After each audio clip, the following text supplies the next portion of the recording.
Morning, everybody, and I am happy to be attending McMullen the first time virtually. This is fantastic. And the story that I'm going to be telling you today is the story about a Royal Navy staff division during the final year of the First World War. Alex, Now, yeah. I was going to introduce you. Sorry, can you hear me? I was going to introduce you. I'm going to introduce you. Oh, sorry. Go ahead. See, I get excited. Okay. Good morning. I'd like to welcome you to our session entitled Illuminating Overlooked Naval History from World War I. I'm Dr. Rhonda Smith, Professor of History at Alice Lord College in Kentucky. And we have two presenters today, one in person and one virtual, coming from his current location in Canada. We have Dr. Alexander Hallett, who's going to be presenting virtually. And he received his PhD in 2019 in Defense Studies at King's College in London.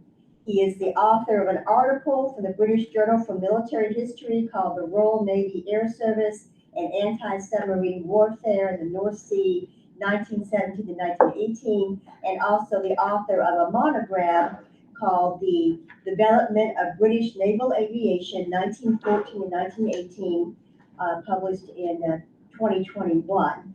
And today he will be speaking on the Royal Navy, the Air Ministry, and the Air Division of the National Staff, 1918 to 1919.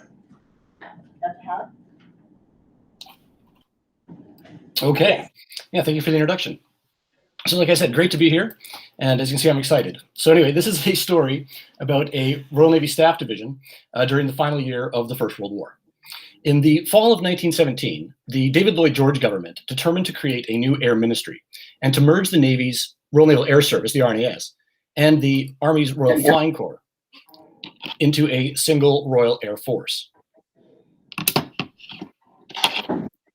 The rationale for this decision was a complex series of reasons having to do with domestic politics in response to air raids and grand visions about the future of the British Empire connected by air routes, and defended, they hoped, by the deterrent effect of strategic bombers. Now, late in 1917, recognizing that this merger was in fact inevitable, several far-sighted officers in the Navy's senior leadership, Admirals John Jellicoe and David Beatty foremost amongst them, took steps to ensure that the Navy's aviators could maintain some form of representation in the post-RNAS world. Otherwise, their voice would be completely lost in the Army-dominated RAF. The solution to this dilemma was the Air Division of the Naval Staff, the successor to the Admiralty Air Department. So the story really begins on December 19th, 1917, when First Sea Lord and Chief of the Naval Staff Jellicoe, in one of his final acts as holder of that office, created the staff's Air Division. Now, before going into the work of the Air Division, it's worth spending a moment to explore the structure of the Naval Staff during 1917 to 1918, so as to understand where the Air Division fit in, following the creation of the Air Ministry. This slide is a visualization of the relationship between the RNAS, its administrative air department, and the operational commands represented by the senior naval officers and their respective naval air stations. The important thing here is that this was a self-contained system that Jellicoe essentially created during 1917, with the goal of forming tight relationships between the RNAS wings and groups and the Royal Navy's districts. Now, in January 1918, Jellicoe was replaced by his deputy, Admiral Rosalind Wemyss. At the same time, the Air Ministry was formed. The result of this for the naval aviation practitioners was that they would, upon the creation of the RAF on 1st April, now become responsible to the Air Ministry. The Air Division, as you can see, was meant to act as the naval staff's glue, kind of holding the system together, so that the newly commissioned RAF naval aviators would still have representation within the Royal Navy. This slide is a simplification of what the staff actually looked like. The key thing here is that the Air Division was placed under the Deputy Chief of the Naval Staff. It is also worth noting that the Anti-Submarine Division and the Operations Division included officers with RNAS backgrounds, so there was continuous back and forth between the various staff departments with regard to aviation experience. This is the actual structure of the Air Division itself. Now, we know this because historian Nicholas Black recently published the Naval Staff's telephone book for 1918. As you can see, there was a director, a senior and experienced RNAS officer, who was supported by 2 civilian secretaries. The deputy staff officers were located in the Admiralty Old Building, room 45, and handled the real day-to-day work of the division. and were responsible for delegating items to their subordinates in Room 42, Operations, and Room 41, Airships and Material. We'll hear more about all of these officers soon enough. This is what a typical old building office looked like. The rooms were configured with pneumatic tubes and telephones for quick communication between offices, and as you can see, they're shuffling an awful lot of paperwork. The blueprint here is from before the war, but shows the location of the Air Division's offices. The Intelligence Division, of course, was located nearby. The famous cryptologic Room 40 is just to the left of the highlighted room at the top. Now, this is Wemyss's memo actually establishing the duties of the Air Division. The mandate of the division at its formation was to deal with all Admiralty business in connection with the Air Service, to maintain the necessary liaison between the Admiralty and the Air Council, and to advise the operations and plans divisions of the Naval Staff on technical points. So what were the Air Division's actual responsibilities? Well, there were in fact several clearly defined areas. The summary of this is that they were dealing with personnel, intelligence, technology, logistics, statistics, and doctrine. As you can see, quite a full menu here. Operationally, this included coastal defense, bombing, airships, aircraft carriers, and anti-submarine warfare. So who was actually working for this division? Well, the first director was F.R. Scarlett, who had his office in room 1616A in the North Block, facing the Admiralty Arch. You can see that just at the top here. He was supported by two secretaries, two civilian secretaries, one Miss L. Williams and W.A. Medrow, the latter formerly of the Admiralty Secretariat. Now, Wing Captain Scarlett was described by historian Arthur Martyr as an officer of progressive ideas. He was one of the original RNAS wing commanders, having earned his pilot's license from the Central Flying School in May 1913. He had been executive officer of the experimental seaplane carrier Hermes at the 1913 naval maneuvers, and then deputy to the first director of the Air Department, Commodore Murray Suter. Scarlett next became the captain of aircraft, head of the Central Air Office at Sheerness, and in 1915 he proposed and in 1916 oversaw the creation of RNAS Cranwell, the Service Officer School. In February 1916, Scarlett was appointed commanding officer of No. 2 Wing at Mudros, Eastern Mediterranean, responsible for all RNAS ships and squadrons in that region. At the end of August 1917, he was awarded the DSO, having been described by Vice Admiral Thursby as, quote, a brilliant wing captain and an able administrator and good disciplinarian who is likely to do well in the higher commands. On 1st January 1918, Rear Admiral Sidney Fremantle, who succeeded Thursby and was shortly thereafter appointed Deputy Chief of the Naval Staff, specially recommended Scarlett for promotion, noting that he possessed, quote, wide knowledge of both the sea and air services, end quote. Scarlett thus became the first head of the Air Division. The director's assistants were two officers, 27-year-old Wing Commander C.H.K. Edmonds and 42-year-old Commander Lawrence H. Strain, who were both now promoted to Lieutenant Colonels RAF.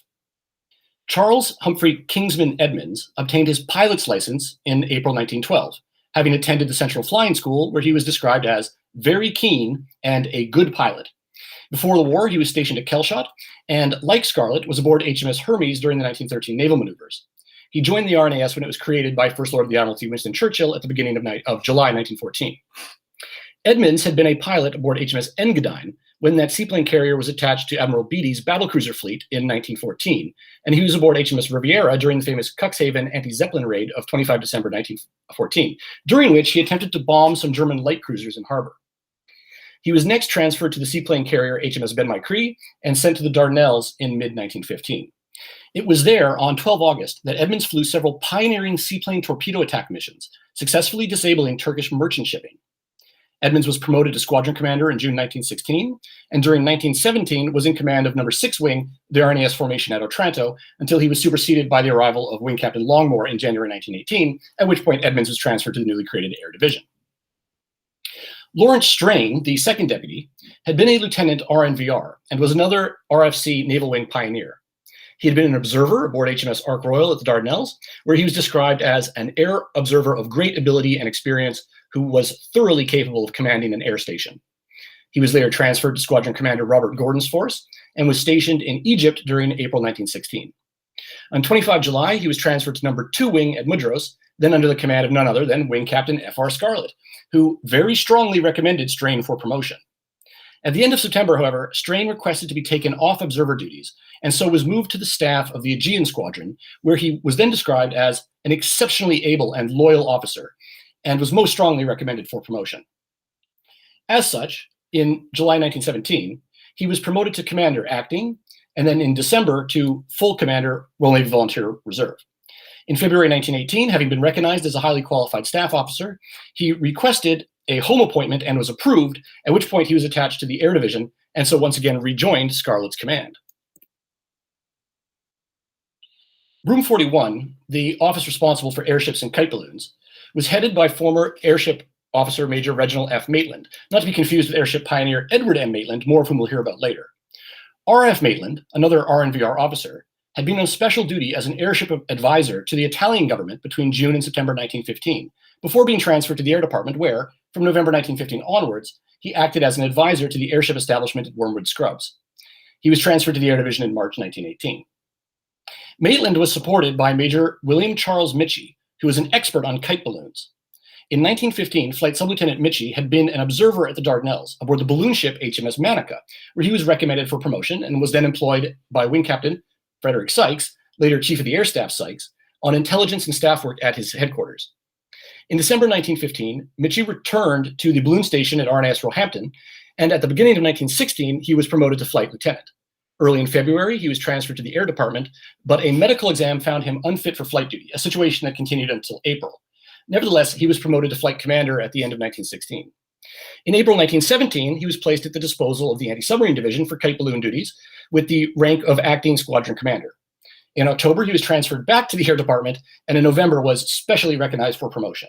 And at the beginning of January 1918, Mitchie was promoted to Full Squadron Commander, at which point he joined the Air Division.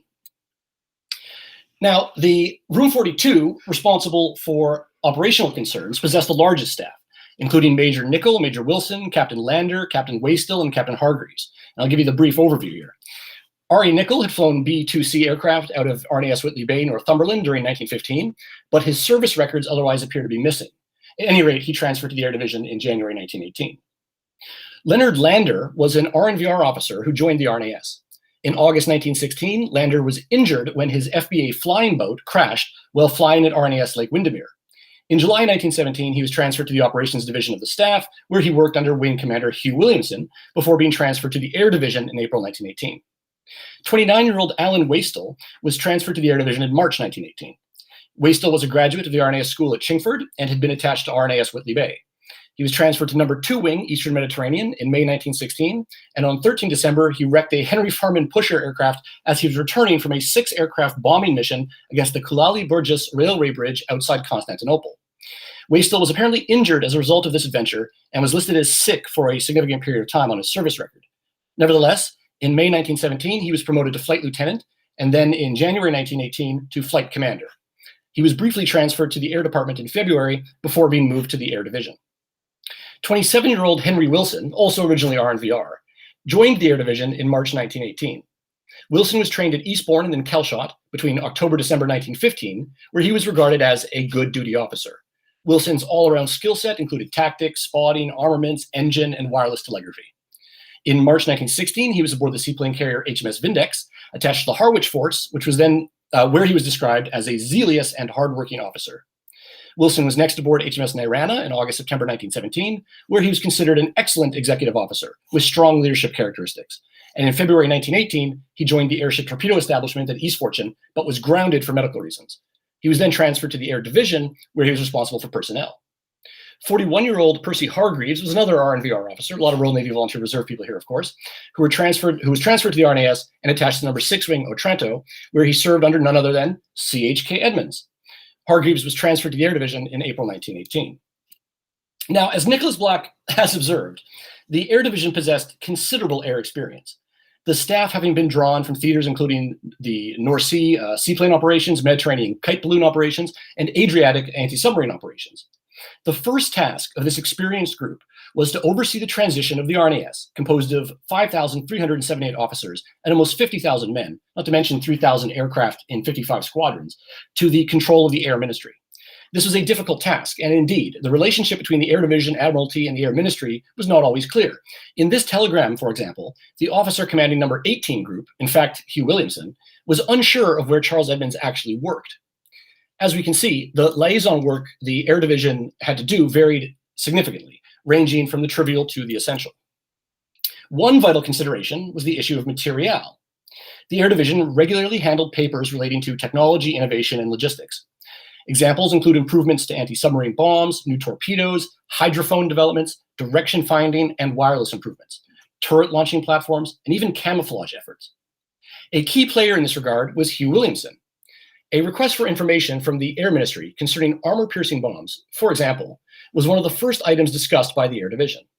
In March, Deputy Strain and Secretary Medro forwarded the information request to Scarlett, who in turn requested that Commander Williamson see him about this subject.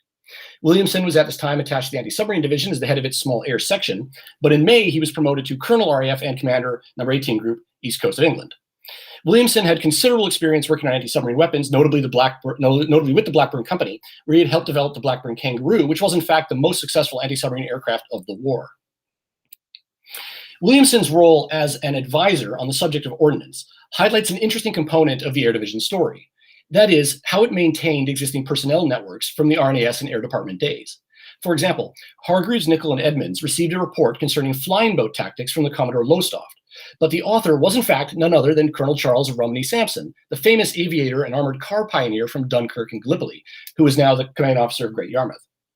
Sampson proposed that flying boats should be grouped into flights of 6 aircraft to provide defensive fire during reconnaissance missions. Later, Strain and Edmonds forwarded to the Air Ministry a proposal for a self-starting torpedo that had originated from the fertile mind of former Air Department Director Commodore Murray Suter.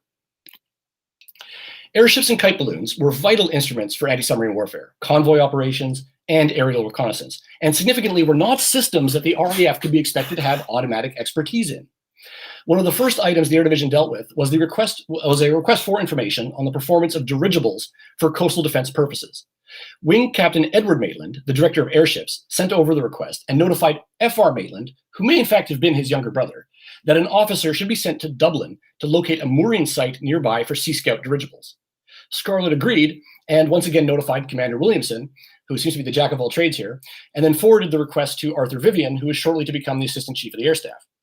A recurring logistical request that the Air Division had to deal with was the shortage of kite balloon winches, these were hydraulics, that were used in the various anti-submarine mine barrages the Navy maintained, including the Dover Barrage, the Otranto Barrage, and the Northern Barrage, the latter between the Orkneys and Norway, and Chris will talk a bit more about that later. Major Mitchie, as we have seen, was the Air Division's expert on kite balloons. And during June, July, and August, and September, Mitchie was involved coordinating between the Mediterranean commands and the Director of Naval Construction concerning the fitting of kite balloons to various ships on Mediterranean stations. In September, Mitchie received a report from Admiral William Sims, United States Navy, who was coordinating the USN's aviation deployments, including kite balloon work in Ireland. In June, a more mundane issue came across the Air Division's desks. Mitchie and Maitland were asked to comment on a proposal from Jackie Fisher's Board of Invention and Research concerning the development of new binoculars. The two airship specialists were critical of this proposal, as the binoculars they saw were in fact too heavy for kite balloon or airship operations. Unlike the binoculars, a subject of considerable importance that routinely crossed the Air Division's desks was the circulation of reports relating to bombing operations. Early in June, Edmonds received a proposal from the Admiralty regarding the possibility of bombing Constantinople. Later that month, Scarlett forwarded the telegram to Major General Frederick Sykes, who was then Chief of the Air Staff, having replaced Hugh Trenchard. The operation was in fact carried out several months later on 2 nights in September, but with the loss of several aircraft. Meanwhile, the Admiralty was requesting that the Air Division contact the Air Ministry regarding reinforcements for the naval squadrons in the Felixstowe, Yarmouth, and Dunkirk Triangle, as more fighters were needed to intercept Germany's counter-bombing program, which was then targeting Dunkirk and interfering with coastal operations and mine locating off Felixstowe, a result of Ludendorff's spring offensive, which had placed Dunkirk back on the front lines. Early in September, Edmonds and Nicholl received a request for information from Chief of the Air Staff Sykes regarding a proposal for the bombing of Hamburg with large America flying boats launched from destroyer-towed lighters. Edmonds had never heard of this program, but the RNAS had been a pioneer of long-range bombing. This is something that the RAF would like you to forget.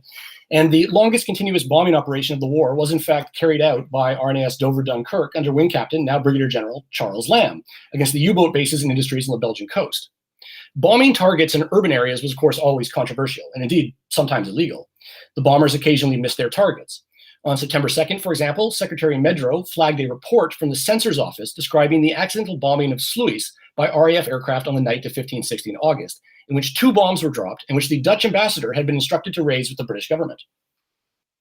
Kind of shades of Churchill being criticized for using aircraft to bomb Friedrichshafen in the beginning of the war in 1914, was criticized by the Swiss government. In August 1918, Brigadier General Robert M. Groves succeeded Scarlett as director of the Air Division.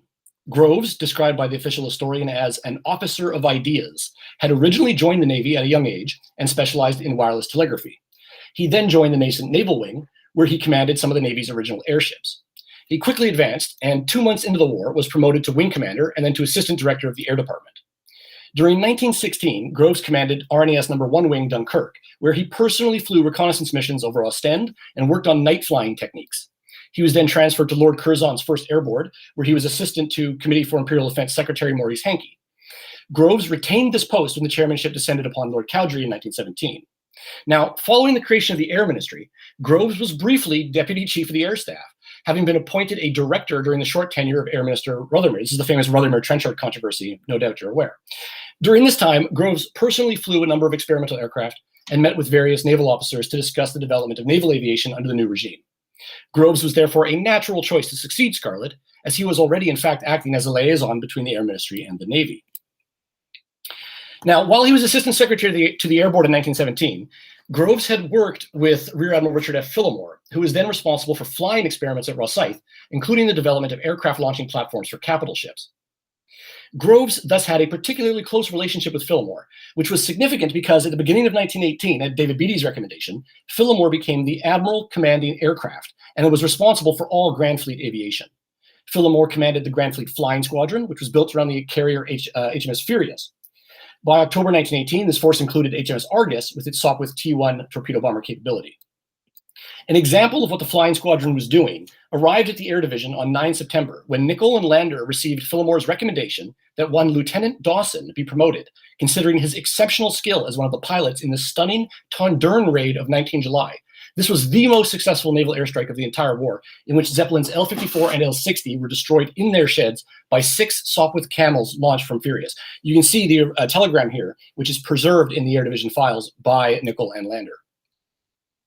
Now, on 21 October, Nicholl received a copy of an Admiralty reply to the Air Ministry approving the deployment of 6 aircraft from No. 201 Training Squadron, which was in fact the Torpedo Development Squadron equipped entirely with Sopwith T-1s.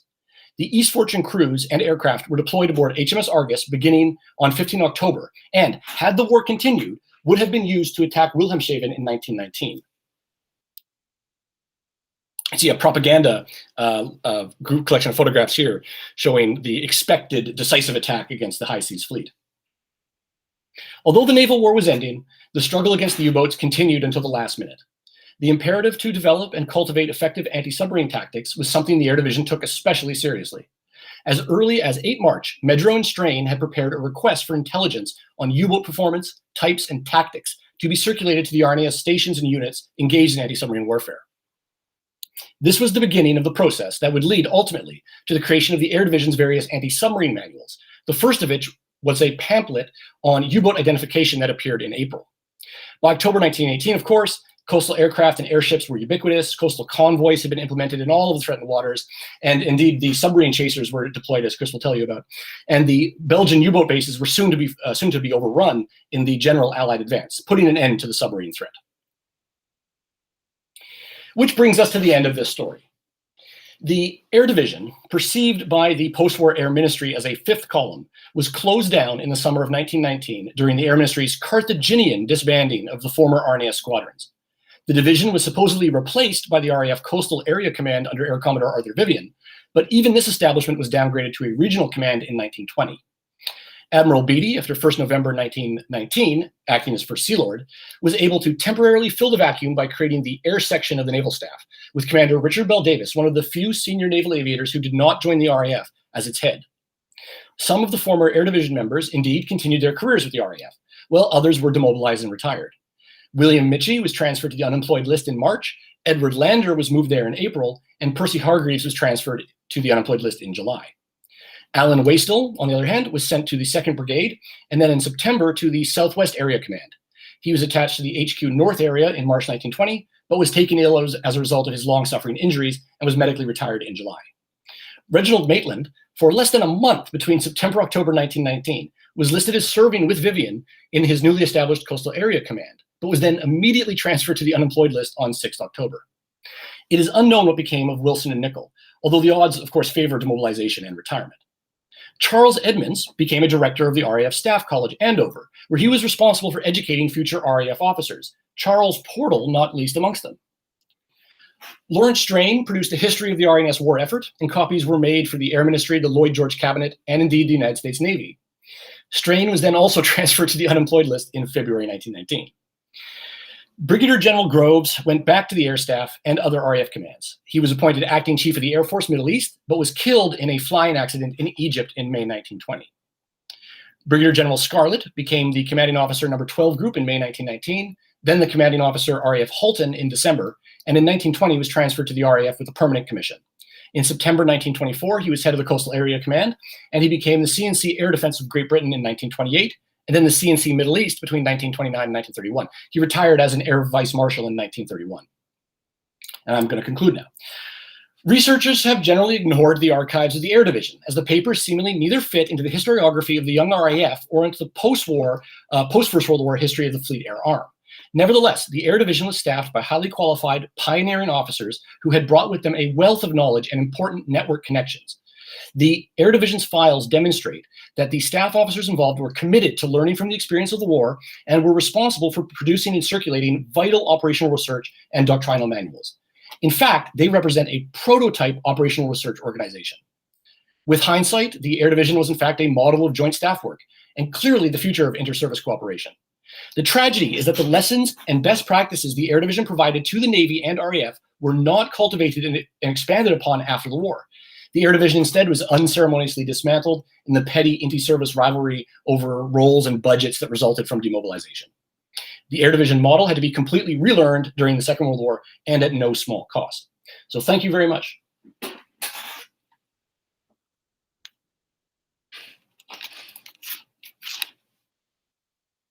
Let's see.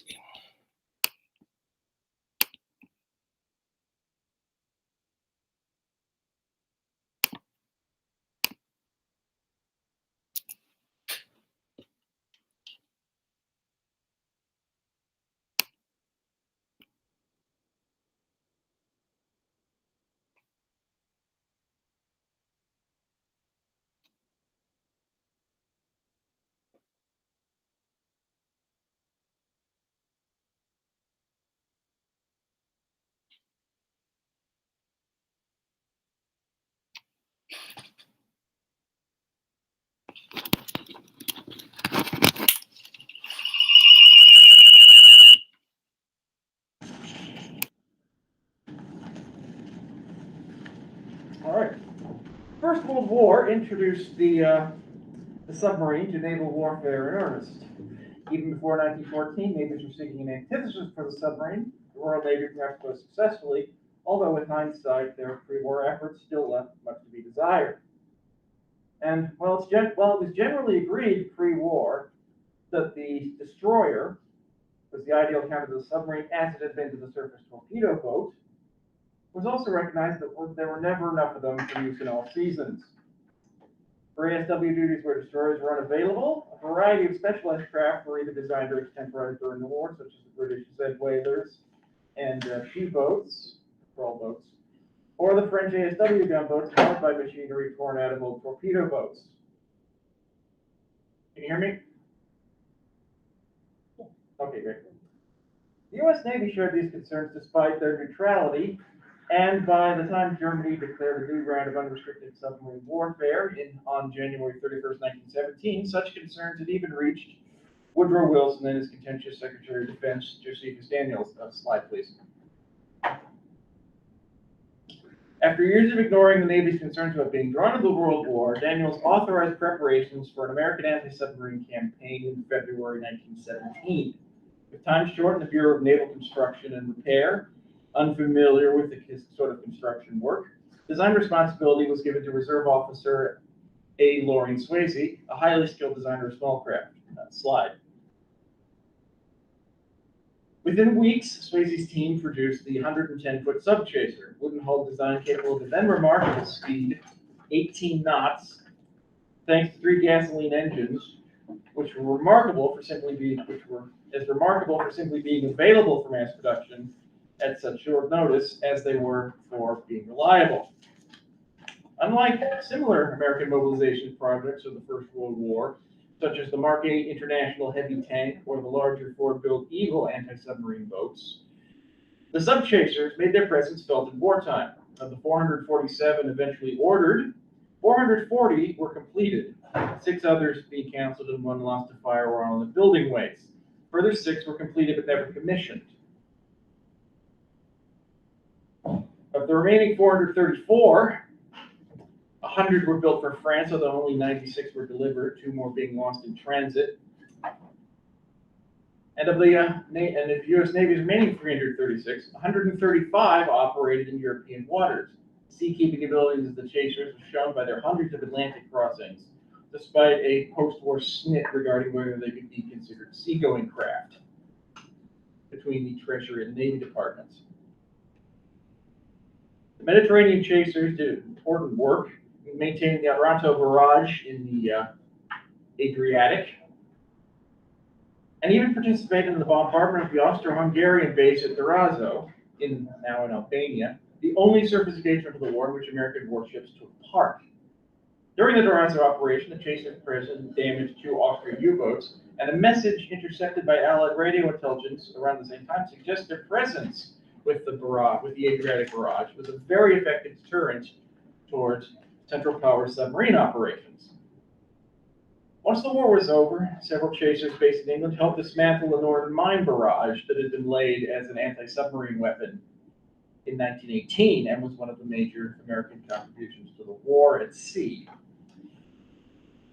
During these efforts, Submarine Chaser 38 was mined on September 25th, 1919.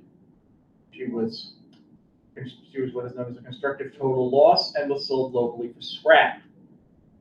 Their wooden construction made them, despite their seaworthiness, their wooden construction made them vulnerable to fire. At least 6 were lost through fires or gasoline explosions at sea because the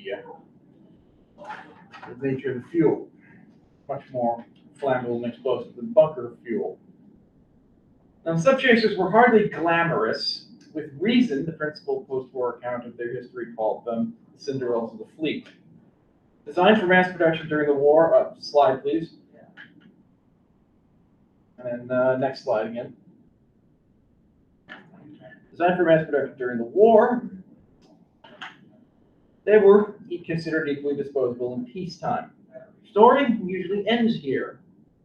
And even the expansive reference books on U.S. Navy ships, such as the Dictionary of American Naval Fighting Ships, Paul Silverstone's U.S. Navy Warships, volumes of Norman Friedman's U.S. Small Combatants, make little to no effort to follow the fate of these Cinderellas after they left Navy custody. Not making a criticism about that, it's extremely difficult to track down information on these things, and it was also not necessarily the ambit of what those books were talking about. Even in an era of internet newspaper archives, digitized reference libraries, and interlibrary loans, attempting to track the fate of over 430 ships is daunting in the extreme. Nevertheless, this lack of attention is rather unfortunate because in many cases their post-war careers in civilian hands were much longer, and in some cases more interesting, than their service during the war as submarine chasers. The rest of this presentation will attempt to provide an overview of what became of these Cinderellas after their wartime ball ended. Unfortunately, this is by necessity incomplete, having only access to internet records and what I could, maybe see the library during COVID means that, there's a lot of stories that can't be tracked down because oftentimes, in government records regarding the disposal of surplus ships after the war, they're simply not available, and this means a frustrating number of sub-chasers simply seem to wink out of existence after their initial sale, and others appear in private hands with no prior history other than their place of construction, which means their naval identity can't be determined. Still others go through seemingly improbable changes of location or ownership with the conflicting records. For example, Submarine Chaser 332 is officially listed as having been sold in January 1924 to a Mayfly, a Pioneer airline based in West Virginia, the Shank McMullen Aircraft Company. And yet, according to other sources, 332 later appeared in Florida with an almost mutually exclusive history and a quite dramatic end. Being driven ashore in the Great Hurricane of September 1926, she lay rotting for a year high ashore before being dismantled. One or both of these stories must be an error. Which one is it? Who knows? So too is SC-209's alleged conversion to a freight boat named Intrepid on the Pacific coast after the war. SC-209 was actually sunk by the friendly fire of the naval tanker Felix Taussig on August 27, 1918. Intrepid was definitely a former subchaser. Dimensions listed in registries give her origin away, but she wasn't SC-209. Discounting the several losses during and immediately after the war, our Cinderella story begins in 1919. During testimony to the Senate Naval Affairs Committee that June, CNO Admiral Josiah McKean praised the work of the subchasers, in the words of the newspaper article, praised the work of the submarine chasers, but declared they are of little naval value and are being disposed of. Shrinking budgets and no immediate enemy, gainful use could only be found for at most a few dozen of the 300 still in service. In 1921, Admiral Robert Coombs estimated for a House Appropriations Subcommittee that roughly about 60 altogether might be retained in service for the President, although he eventually hoped to get rid of all of them. By this time, a dozen chasers had gone to the War Department as artillery steamers, despite being diesel-powered, and 22 to the Coast Guard for service in the Dry Navy enforcing the Volstead Act, also known as Prohibition. 4 more were sold or transferred to Cuba. Most, however, went into the auctioneer's hammer. Slide, please. Now, the U.S. Navy had also acquired a vast collection of small vessels for section patrol duties, and the classified pages of the nation's major newspapers carried many ads such as these for surplus craft the Navy wished to rid itself of.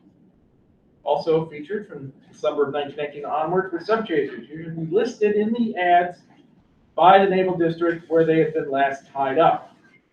From there, official publications lose interest. Complicating matters is the contradictory information regarding some sales.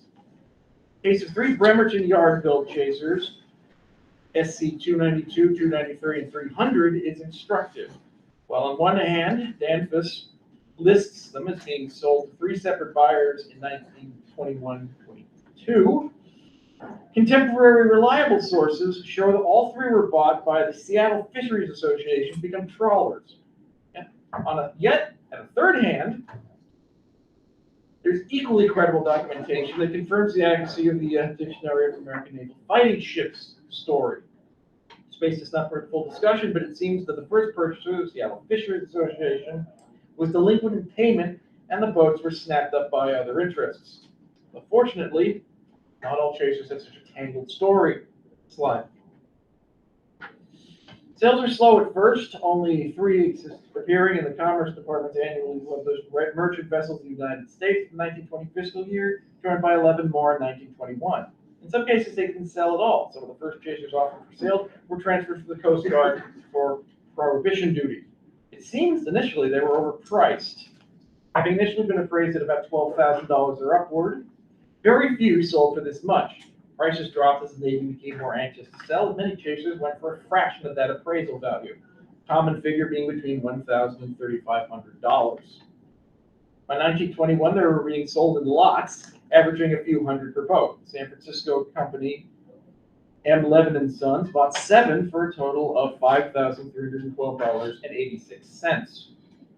The greatest single purchaser of submarine chasers is the Philadelphia firm Henry A. Hittner & Sons, which made a single bulk purchase on June 24, 1921 of 112 and bought at least a dozen more on other occasions.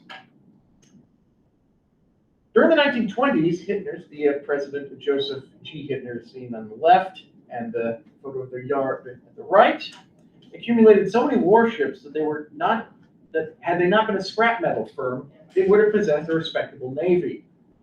One newspaper referred to the president of the firm, Joseph G. Hittner, as the premier ship junker of the United States. In February 1922, responding to the Washington Disarmament Conference, Hitler also claimed that the world battle fleets were worth about $30.5 million as scrap, probably not endearing into the Navy Department. It was widely expected that Hitler's would sell on at least some of these chasers for service in Mexican and West Indian waters for trade purposes. Several were in fact used for that purpose. However, a more nefarious report concerns us here. On July 26th, the representative of Hitler's worked at the Bay City Forge Company, which had built ship guns for the Navy during the war, to inquire whether the latter were in a position to furnish 50 guns to replace the ones of the chasers which had been removed prior to sale. This request reached the ears of the Office of Naval Intelligence, and with the agreement of Bay City Forge, an effort was made to discover what Hitler was intending with additional cooperation from the Department of Justice. Frustratingly, the official file ends without further details of the matter, and none of the Hitler chasers seem to have been rearmed and sold to foreign governments, although some were definitely offered for general sales. Tracing what happened to many of these chasers is a frustrating exercise in finding dead ends. Many simply disappear, probably broken up, but this can't be verified. And those that reappear in private hands sometimes lack previous identity, meaning that we know it's a subchaser, but we don't know which one it was when it was in naval hands. And further, many of the Hitler chasers were not in Philadelphia and were definitely not worth the cost of towing there from Charleston or Norfolk or Boston or Brooklyn. Especially it's especially the case because, as you can see in the photograph, the Hitler yard was already clogged with ships awaiting breaking up. So the question is, do any of these still exist in as submerged hulks in the vein of the waterlogged collection of emergency wooden vessels down the coast of Maryland? Without further study, nobody can say for sure. Slide. Now, more certain is the fate of 10 subchasers purchased by the Lowell, Massachusetts firm C.P. Comerford Company. A Beantown shutterbug named Leslie Jones photographed some of them laid up in Dorchester Bay in various states of disrepair, as you can see from these photographs. Checked against later records, and you can see the hull numbers on the chasers there. Well, hopefully you can. I know the image is kind of small. Checked against later records, it seems 6 of the 10 chasers purchased by Comerford were sold later to private owners. 2 simply sank at their moorings, as you can see in this photograph. And the 9th is the only doubtful one. SC-41 photographed stripped to her hull, which I didn't include here because I forgot when I was composing this PowerPoint presentation. And the 10th had actually the most interesting career of them all. It was purchased by a John F. Smith and became a floating home. After breaking her moorings in a storm in November 1925, she ran aground on the Hanover Flats. And rather than abandon their purchase, the Smith family simply built her over into a literal house. The chaser turned summer home, later fell victim to arson during the Second World War. She was also not the only chaser to become a houseboat. Old Salt Henry Oxnard of Boston purchased an unidentified subchaser and converted it into a houseboat named Bluebird. Not every chaser that entered private hands had such an eccentric fate of becoming a little house. Perhaps the next oddest conversions may be the pair converted to oil tankers, alarming as the notion of wooden oil tankers may seem today. Slide, please. Perhaps even odder is that only one was lost in this dangerous trade. This ill-fated chaser had been rechristened the Bang, which she certainly must have done when she sank in Long Island Sound. This is photographs of what was left after the explosion. Somehow, all of her crew survived. And despite the massive selling off in the early 20s, there still remained 35 chasers on the Navy register in 1924. Their numbers were continuing to dwindle through the 30s through attrition as they were worn out and sold off, or in some cases they were lost. Their wooden construction told of against them as strenuous service wore them out. The commanding officer of the survey ship Hannibal complained in September 1932 that the 2 chasers assigned to his command were worn out and needed replacement by new vessels of some sort. There still remained 19 with the Navy in July 1935. The next year there were 17. For the Naval Academy, training midshipmen, 2 at the Indian Head Proving Ground, and the rest either out of commission or attached to various naval reserve organizations far inland in places such as St. Louis. Of these survivors, 2 were lost on the Great Lakes. Submarine Chaser 433, founded on Lake Ontario on January 29, 1938. At 103, was sunk at her mooring by a storm at Buffalo in 1939.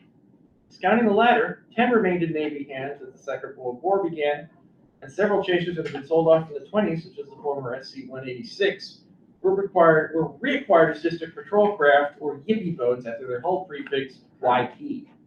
These boats' service was undistinguished but useful. Aside from local patrol duties, on the eve of the attack on Pearl Harbor, slide please, SC-431 was fitted out with a large above-water propeller, essentially converting her into a 110-foot airboat to determine if such an arrangement were used underwater noise for anti-submarine searching. It did not. On VJ Day, there were still 5 on the Navy Register: SC-102, 330, 412, 431, and 437, while a 6th, SC-432, had been given over to the Maritime Commission for disposal on July 27th. The Navy's last chaser was sold in the 1950s, having been loaned to the city of Baltimore as a fireboat and serving for almost 3 decades under the name Cascade. As part of their effort to sell off the chasers in the 1920s, the Navy tried to provide some to various cities as fireboats, in cities which include Jacksonville, Wilmington, Savannah, Tacoma, Boston, and St. Louis. In the end, Baltimore seems to have been the only city to take up the offer, although Boston came very close until the mayor's intervention, and a prominent Jacksonville man purchased 1 submarine chaser that the city had under consideration. Chaser's speed was often emphasized in items regarding their sale. Given the times, it was no surprise that some of the chasers ended up as rum runners. Slide. With the Treasury agent Nicholas C. Brooks stating their appeal. One of these chasers in a revenue cutter can leave Nassau at the same time, and the chaser can go to a point off the New England coast, unload, and be back in Nassau before the cutter gets halfway to New York. An early example of these rum-running sub-chasers was SC-71. A Hittner purchase resold to one C.A. Cromwell in late 1921 for conversion to a yacht named Nomad. Cromwell was actually Dapper Don Collins, a suave international crook in Prohibition days whose career included charges of swindling, smuggling, blackmail, and just plain stealing. Collins' identity was soon discovered after the purchase, but the Nomad had already departed under a woman skipper to pick up scotch in the Bahamas. By 1922, Nomad was in the hands of the U.S. Marshals at Trenton, New Jersey, waiting resale. She was subsequently lost in Long Island Sound on November 16, 1924, near the notorious Rum Row of ships waiting outside American waters to sell the rum runners. The Bahamas were also the home of another rum-running chaser, the British flag Raven, former SC-4, owned by one David A. Clarkson, who also used her for above-board freighting jobs in the islands to judge by her appearance in the British mercantile list. Another rum runner of British registry was the Thetis, the erstwhile SC-101. Details of her capture in April 1922 made national headlines, her captain claiming pirates had boarded the ship off Montauk Point and seized his cargo of liquor meant to go to Montreal. This remarkable story was delayed somewhat because the skipper was wearing a U.S. Navy ensign's uniform. Like Nomad, Thetis was sold to new owners and sailed as one of New York City's charter fishing boats until, renamed Whitby 3, she went out of documentation in 1969. Out of documentation is a euphemism for broken up or just abandoned. Perhaps, slide please. Perhaps the most dramatic incident involved SC-217, whose crew engaged in a gun battle with Coast Guardsmen off Sandy Hook in March 1925, leaving the chaser in sinking condition, as you can see here. Perhaps the most unusual fate of a liquor-loaded chaser was that of the Musil, seized off Norfolk in June 1930. She became the Coast Guard patrol boat CG-815 and operated in Virginia waters until turned over to the Commandant of the 5th Naval District in March 1934, after which she vanished from history. Her previous Navy identity has yet to be determined. And not all the chasers used to get to the Wastel Act were owned by professional criminals. Many were simply owned by owners who could not resist temptation and ranged in their normal occupations as fishing boats, coastal cargo carriers, to simply private yachts. Their transitions from U-boat hunters to civilian craft naturally necessitated a certain amount of conversion work, giving the massive power plants that they needed for their terrific speed. Slide, please. The Navy was happy to oblige would-be purchasers and develop their own plans for such conversions. Private enterprise handled others. Notable among the naval architects involved was Carl Henry Shield of Seattle, whose resume included turning the SC-291 into the Gloria West, a conversion he described for himself as a General Pacific motorboat. In addition to working for other buyers, Shield bought 5 chasers for himself for conversions. One, SC-294, became the yacht Tonino, lasted until 1984 when she vanished from the register, having been fitted with a stabilizing gyroscope in 1923, and later becoming a freighter and fishing vessel in Alaskan waters, as well as, briefly, USS YP-401 during the Second World War.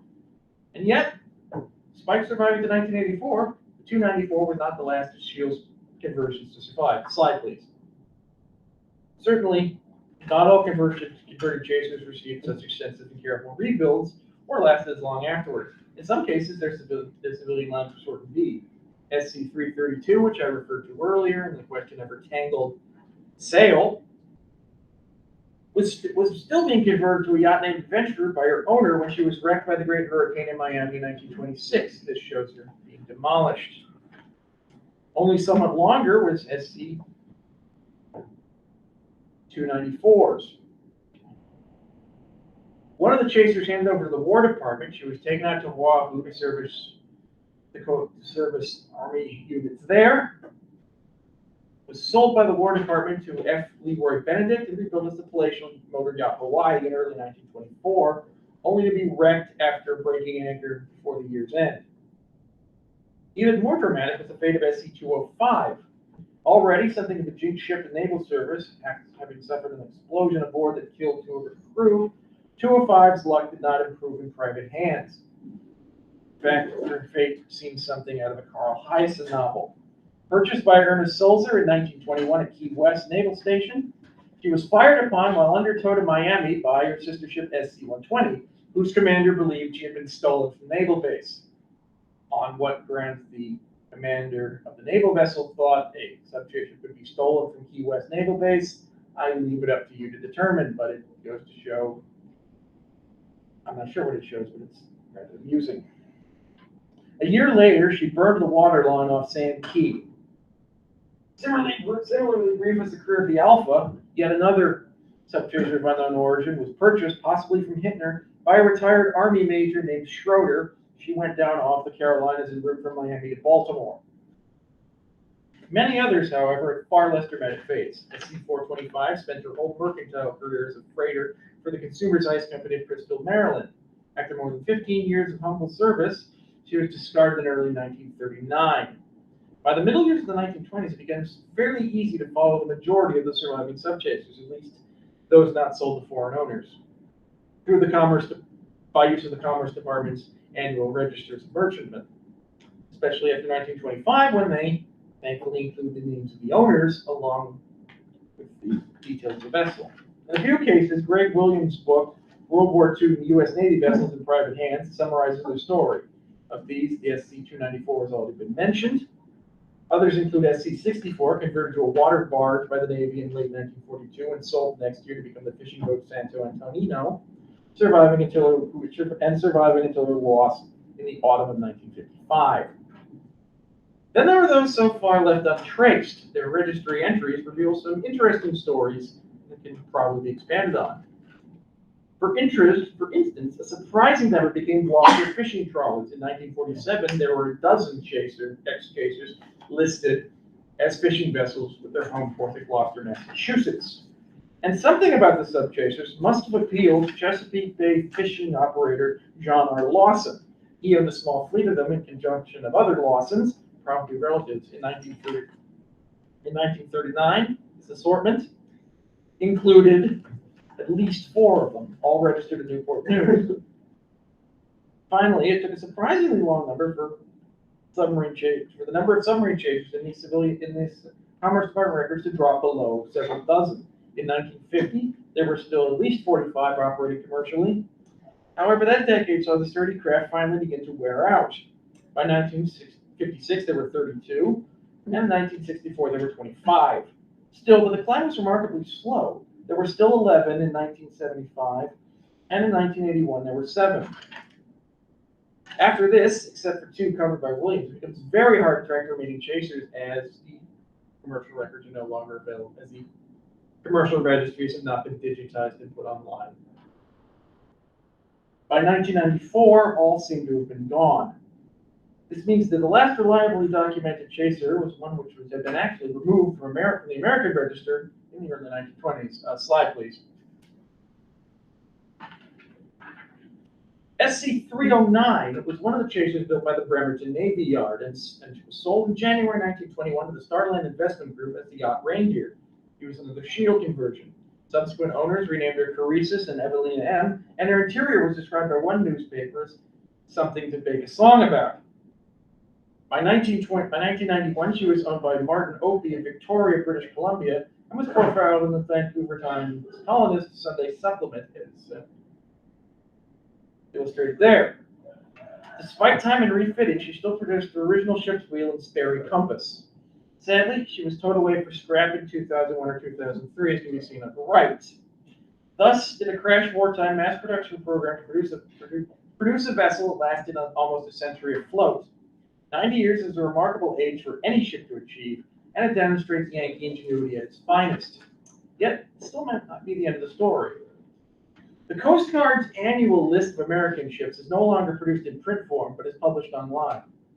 Since 2017, owner information is no longer included, owing to privacy laws, which is good for all concerned except us nosy historians. And the result is essentially a huge, poorly arranged spreadsheet lacking context and, in the case of any small vessel, verifiable details. The situation is why the latest release is dated to July 2021 must be taken with caution when it lists 3 subchasers still in existence. They are the fishing boats, Sea Queen 3, formerly subchaser 151, and Eleanor, former subchaser 220, and the yacht Mary Irene, SC 300. Mary Irene is one of the former Seattle Fisheries Association purchasers described earlier, and spent time on the Canadian Register, while Sea Queen 3 was an excursion fishing boat in New York since at least the early 1930s, having originally been the fish transport vessel Usona. What to make of all that? Well, unfortunately, the listings doesn't mean they exist. In some cases, vessels are maintained on the registry for legal reasons, despite their whereabouts being unknown. And this includes the Romance in 1981, which is formerly subchaser 411. And their absence from the 1994 edition of the Merchant Register raises doubts to the accuracy of the contemporary register as well. Until corroboration that these 3 vessels are still afloat can be found, the story of the Cinderellas ends with the little lamented scrapping of the Duchess of Bremerton. Thank you. Thank you, Dr. Becky. Dr. Hallett's paper is an institutional study of the organization and demise of the Air Division, an office designed to represent naval aviators after the Royal Air Force was created, since the RAF was dominated by the Army. As Dr. Hallett points out, the Air Division only lasted for a year, but was made up of highly skilled and versatile officers, including Captain F.R. Scarlett, Lieutenant Lawrence Strain, and Brigadier General Robert Grubbs. The division tackled such issues as to the best use of airships and kite balloons and the buildup of naval aviation forces in the Mediterranean.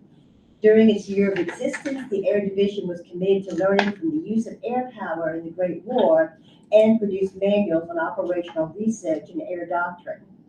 Using a wide array of sources, including books, articles, and government documents, Dr. Howard surmises that the Air Division ended due to what he called, quote, petty inter-service rivalry, end quote, including a competition for funds and what role to play in peacetime.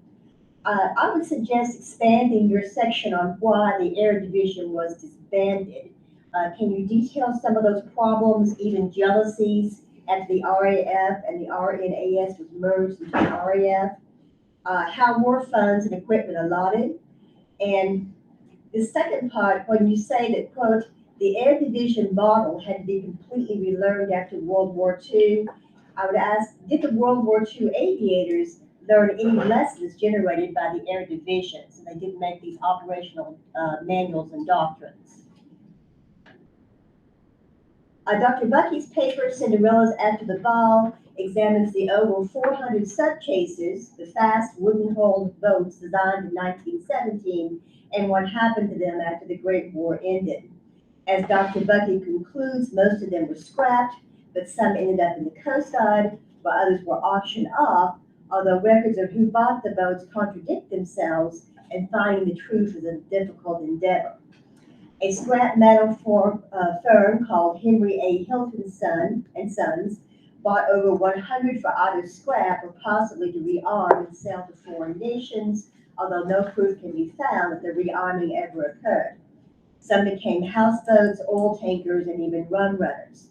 Dr. Bucky used a wide variety of sources, including books, journal articles, newspapers, and government documents. However, even he questions their reliability since some contradict others. It's a highly difficult task finding out what happened to these sub-chasers if the sources cannot be trusted. It might be better to conduct research on the effectiveness of the sub-chasers and have what happened to them as a chapter toward the end if you're going to make this into a larger study. As Dr. Bucky points out, these boats were remarkably fast, seaworthy, and generally effective, as shown during the Durazo operation. Now I open the floor to questions for Dr. Howard or Dr. Bucky. Yes, Dr. Doherty. Yes, this is for Alex. That was a very good paper about the RNAS, the Air Division, the burgeoning RAF. You had a picture of Admiral Sims on there, and he was part of the American Planning Group. Was there any talk or any findings in your research about the proposed operations in the Adriatic, particularly, in landing in Salonika, as well as, along in Yugoslavia? Okay, the Americans were very much involved in that. So was there any talk about using the Air Division planning staff for that? Yes, thank you. Great question. Absolutely. The Mediterranean was probably the single most important area, at least in terms of the background of the whole Air Division. All these guys had experience in the Mediterranean. And the Adriatic, yeah, obviously, when Suter and Longmore had gone to Otranto to set up the barrage, they were replacing these Air Division officers who were going back to now run the Air Division, and the Air Division was getting these papers continually about what they were going to do in the Adriatic. Are they going to, have seaplane carriers going along the coast into like Albania? Are they going to be supporting operations there, or what are they going to be doing these bombing operations farther in the Mediterranean? What are they going to do about the blockade, the Otranto barrage? Like they said, this thing about kite balloon uses there and mines. The Adriatic was very important at this point. But of course, it's much broader than that, because the whole focus of the war at that period, that is after, about April, May 1918, is shifting, at least the naval war is shifting to the Mediterranean. Yeah. Was there any liaison officers, attached to the Air Division that you know of? Sorry, could you repeat the question, please? Was there any U.S. Naval Air officers assigned to the Air Division, even as observers? Okay.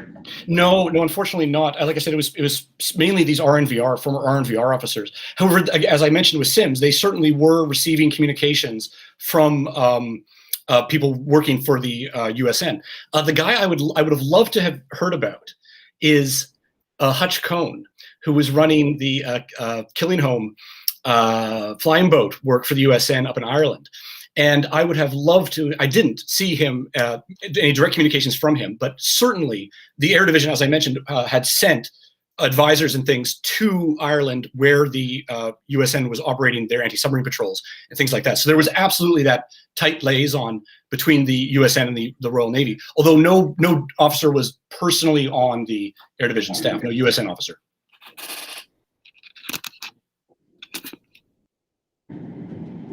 Any questions from our virtual audience? So there's 3 questions. The first one's gonna be the question is, rumor has it that commanding and manning the sub-chasers were undergraduates from American universities who had joined the Naval Reserves. Can you confirm this and say a few words on formal training, and say at what point did anti-submarine warfare become professional naval service? Most of the Submarine Chaser officers that I found in other some other research were Naval Reserve Force officers. They were, in a lot of cases, they were undergrads who decided to join the pay. There's actually very little written about that, although there is a good book by there is a good book on the subject of one of them. I believe it's Hunters of the Steel Sharks by Todd Wolfenden. That would probably answer your question more better than I can. I'm not really an anti-submarine expert. I just interested in the fates of these ships. And then the next question for Mr. Howlett: when the RNAS merged into the Royal Air Force, how were the naval ranks, service privileges, and promotion potentials, etc., of the seamen calculated in comparison to those of the RFC pilots? Were there any injustices or unfairnesses? Yeah, this was Glenn's question. This is a great question. And the answer to this one is that it's complicated, of course. Now, specifically, yes, Fillmore, for example, was very annoyed at what was going on since he felt right out in 1919, he felt, this is before the flying squadron was broken up, but he felt that our former RNAS officers, the naval aviators, were not getting the due attention that they deserved, and the promotions were not happening the way they should have been, and their morale was collapsing. Now, however, in 1918, in May, April, when the merger occurred, on April 1st, 1918, in fact, this was actually kind of a boon for, to be fair, right? This was sort of a boon in the immediate sense for the naval aviators, because now suddenly these guys who had been squadron commanders were now lieutenant colonels, and these guys who had been wing captains, whatever, were now brigadier generals. So that's something, to your Space Force people, right? That's something, get in early when they make a new service, and your rank will go up. On the other hand, now this is the catch, is of course the RNAS was only about 1/3 the size of the RFC, and so once they were incorporated into that, they were crushed, like I said, during the demobilization. So the RFC obviously was going to prioritize, the former RFC was going to prioritize their squadrons. So every single RNAS squadron, except for 216, which was Trenchard's favorite squadron, was demobilized.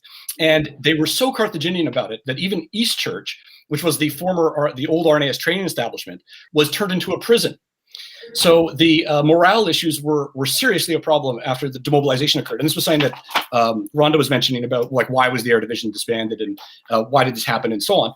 And I mean, this is a question where everyone has their own opinion, but I think, to be frank, this is because the RAF had what they believed was a new vision of warfare, and they had no interest in this submarine nonsense and Mediterranean work. They didn't care anymore. So these former RNAS officers had to go, I think, is the impression there. And then one last question for Mr. Howlett. Roger Keyes was very critical of the Air Division's failure to follow up on the Zeebrugge raid in April 1918 and bomb the German U-boats and destroyers bottled up at the Bruges. The RNAS had agreed to do this, but the RAF canceled the raid. Was this an exception or more typical? This was Michael's question. This is another good question. Again, it's complicated. So Keyes, of course, had his own agenda to pursue here. He, of course, had run the Zeebrugge raid and the Ostend raid, which had done some work towards bottling up the U-boats. But what's actually happening here, though, is that the RAF is as shifting, when they've taken over now, they're shifting their priorities. So they're, the RAF independent force, for example, which Trenchard is running, he's not interested in, again, any of this other, submarine warfare, whatever, bombing submarines. What he wants to do is hit railway depots and junctions and into some factories and things like this. And like enemy aerodromes. He's really interested in supporting Haig in the Western Front during these huge battles that are happening, Second Battle of the Marne, the Ludendorff Spring Offensive, Operation Michael, the final offensive at Arras, and so on. So the shift is, the focus of the RAF very quickly shifts from what's, coastal defense, submarine warfare, whatever the RNAS was doing, to this like supporting the Army, helping them on the Western Front specifically. And so in that regard, there's a drop off. Now, however, the RAF Lamb was very big on bombing these bases, and Ostend, Zeebrugge, and Bruges, these bases, submarine bases. Now, unfortunately, the Bruges ones were covered, I believe, by some pens, so they were probably bomb-proof anyway, so it wouldn't have been too helpful bombing them. But the Lamb was conducting bombing against those areas quite extensively, in fact, very heavily later on. And the USN joined in on this because the Northern Bombardment Group took over for number 5 wing, more or less later on in the war, and was essentially replacing the RAF so that they could withdraw more forces to go fight on the Western Front and so on. So the USN was getting involved in this. Now, of course, it took them a while to get up to speed, and they might not have been, I would think they didn't have the experience that the former RNAS squadrons had. But a lot of these RNAS squadrons were basically all moved. Even Keyes was annoyed, Lamb was annoyed because they were losing the squadrons. The squadrons were being cut in half, pulled to the Western Front to support them there, sent back to Britain to do home defense. Now, of course, however, ultimately, this is not so crucial because April, May 1918 is when the U-boats, especially the coastal U-boats, which are in Belgium, lose the war because the coastal defenses are now so strong and the convoy system is so good that the submarines have to go way out into the Atlantic and into the Mediterranean to conduct their operations. And they can't get through Dover because the northern barrage, the barrage there is so strong, Keyes set that up, and they can't get through the north because there's a barrage being set up there as well. So this goes back to the issue that Chris is talking about, these sub-chasers. So the focus of the war again is shifting, and by April 1918, it matters less about what's actually happening on the Belgian coast. But a great question from Michael there. Give a little more about the professionalization of it.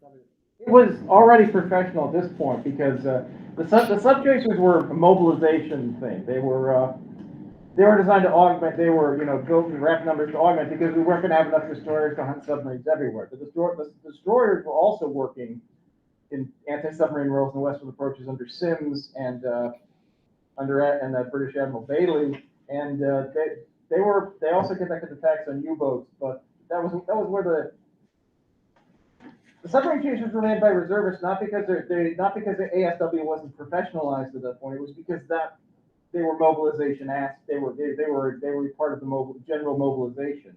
In the same way that almost all the officers in the U.S. infantry divisions on the Western Front, a lot of those officers were also either reservists or enlistees. It was just the way that the Navy had to expand themselves from their peacetime organization to a fighting war in a literal world war. They had to expand many times, so they were by necessity they were being manned by these reservists. Alex, this is Leo Doherty again. You mentioned something very interesting about the Northern Bombing Group. Okay, that was primarily led by the U.S. Marines out from Cunningham. Yes, indeed. Now, the question, and I'm going to go back to that liaison question again, because in his diary, I believe that, and I think I might be wrong in this, but that Cunningham did have some contact with the Air Division or with the Royal Naval Air Service. Okay, in his tour before he took over command of the Northern Bombing Group of the Marine Squadron. Yeah, Did you find anything on that? Like I said, they were definitely getting statistical reports from those groups, but this was again later on. The person I would just say you're there now is if Annette Ammerman is still around there, you should find her and definitely put her on the spot on that one. She'll probably have something to tell you in more detail about the Marine Corps work there. But I would, like I said, I didn't see anything specifically coming from the Marines, though, again, the liaison work was ongoing, and they were definitely receiving statistical reports from Dunkirk, Dover, not just from the USN, but from the RAF units there as well. Very thorough statistics in some regards with these, like they had done these elaborate charts, graphing how many bombs they were dropping by day, by night, so on. So unfortunately, like I said, I can't give you a direct answer on that. But if you'd like to follow up, we might be able to comb through the Air Division files and see if we can dig something up there. Dr. Smith there wrote an essay in her book, Great War from Above, okay, on Alfred Cunningham. So, I mean, she talks about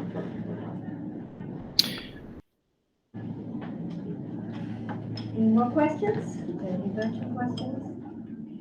If anyone wants to see more pictures of the subchasers, I have some on my computer here, including one that was converted to a three-masted schooner. I forgot to mention that. Thank you, Dr. Howard. Thank you, Dr. Thank you.